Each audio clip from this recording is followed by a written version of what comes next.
పిల్లని ఇచ్చేటప్పుడు ప్రతిపాదయామి అంటాడు కన్యాదాత. ఆ పిల్లని పుచ్చుకుంటున్నవాడు ఓం స్వస్తి అంటాడు. నీకు ధర్మమునందు ఆలంబనంగా ఇస్తున్నా ఈమెని. అందుకే పుట్టినింటి వారు హక్కుని విడిచిపెట్టి ఇవ్వాల. ఆమె పుట్టినింటికి కూడా చెంది ఉంటుంది. ఆమెకు అధికారం ఉన్నది పుట్టింటికి రావడానికి. మా ఇంట శుభకార్యం ఉన్నదమ్మా, మా అమ్మాయిని తీసుకెళ్తానని చెప్పి అల్లుడికి చెప్పి కూతుర్ని తీసుకెళ్ళడానికి మామగారికి ఎప్పుడూ అధికారం ఉంటుంది.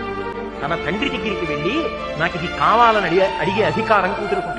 నా కూతుర్ని ఉద్దేశించి దాని అభ్యున్నతి కోసం ఒక పూజ చేయించే అధికారం నాకుంటుంది.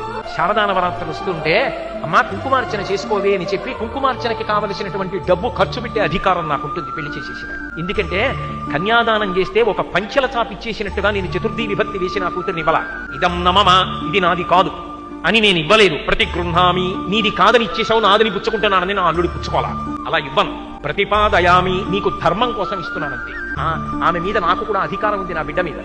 అందుకే ఆమె ఉద్ధరణ కొరకు నేను పూజ చెయ్యొచ్చు.